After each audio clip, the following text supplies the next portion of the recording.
Aujourd'hui, j'ai décidé de réaliser une nouvelle culture de pommes de terre. Cette fois, je vais le faire en pot, pour la simple et bonne raison que j'aimerais tester la culture dans une terre plus riche que celle du sol de mon potager. Pour ce faire, je vais donc créer moi-même la terre à mettre en pot à partir de différents éléments. Comme vous pouvez le voir, j'ai d'abord installé une bonne couche de terre argileuse de mon potager, et maintenant, j'y ajoute des branchages et brindilles à la manière des buttes de permaculture. Donc je vais ainsi remplir d'une couche de bois de toute taille qui vont se décomposer lentement et permettre de réchauffer la terre. Au-dessus de ce bois, je vais venir ajouter à nouveau de la terre du potager, pour qu'il y ait une certaine épaisseur de terre entre le bois qui va réchauffer et le terreau dans lequel sera directement planté les pommes de terre. Après, je vais venir ajouter de la matière organique sous forme de paillage. Ici, ce sont des herbes séchées et un peu de paille. Je tasse bien le tout et j'ajoute encore de la terre pour rendre mon futur terreau un peu plus léger. Je viens ensuite apporter plus de richesse à ma terre en ajoutant des matières déjà en décomposition. Ici, des feuilles mortes légèrement humides. J'en mets une bonne quantité. Je vais reproduire cette opération dans 2 pots différents, histoire de pouvoir planter un max de trucs.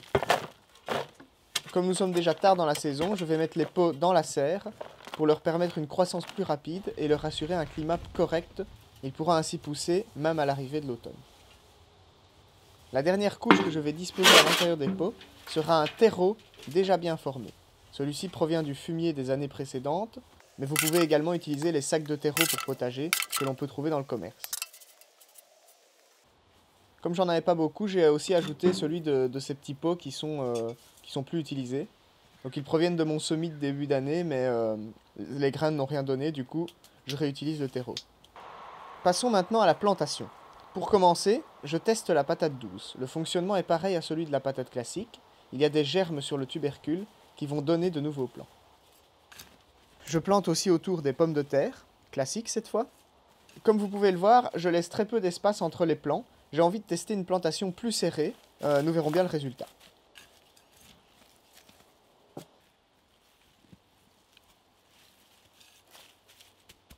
Comme j'ai retrouvé 2 petits pois séchés de cette année, j'en profite pour refaire une plantation de pois. Même s'il n'y en a que 2, c'est toujours ça de prix. Et finalement, je vais venir ajouter les graines de radis et de roquette que j'avais récoltées dans la vidéo précédente. Semées à la volée. Bon, c'est beaucoup de plantes pour un si petit espace, mais bon, c'est un test, on verra si ça marche. Pour assurer un bon maintien de l'humidité, je vais mettre un paillage par-dessus avant l'arrosage. L'arrosage est indispensable non seulement pour la pousse des plantes, mais aussi pour démarrer la réaction de décomposition des matières organiques qui réchauffera la terre.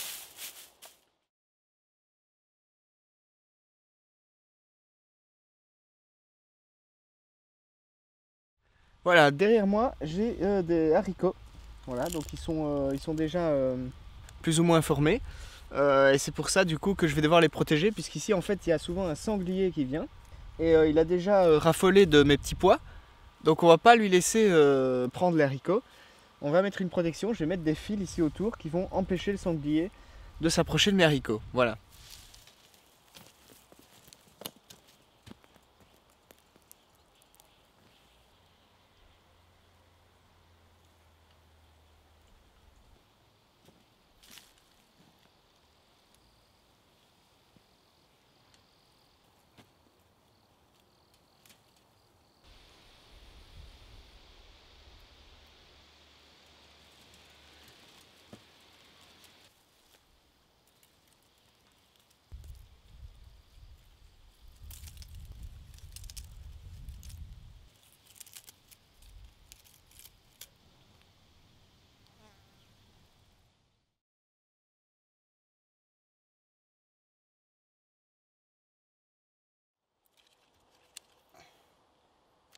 Là, je coupe la ciboulette pour la mettre dans une soupe.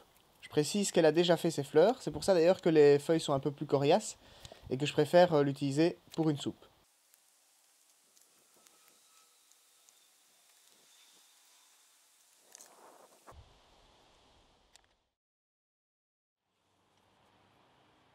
Ensuite, je récupère également les feuilles des petits poros. Ils sont encore très petits, et en faisant ça, je leur évite de filer. Ce qui permet en fait au blanc de poros, donc ce qu'on va consommer à l'avenir, de grossir beaucoup plus facilement.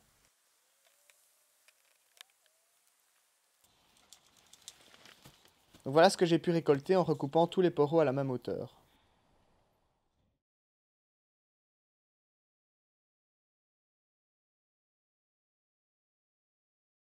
Voilà, une petite nouvelle qui vient d'arriver.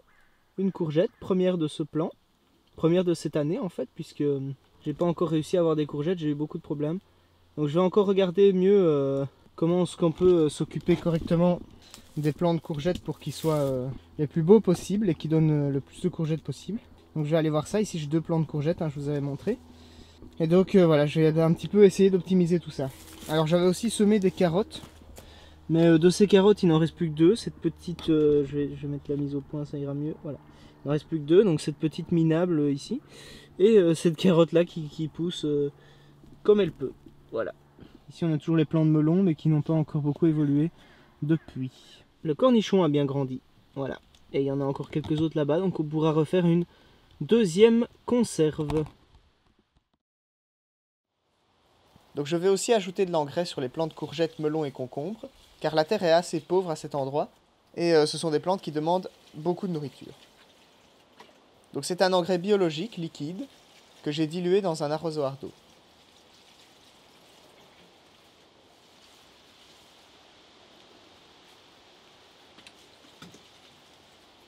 Alors je me suis renseigné sur ce qui pouvait être bon pour la croissance des courgettes, et j'ai vu qu'on pouvait retourner une bouteille en plastique remplie d'eau à côté des plants.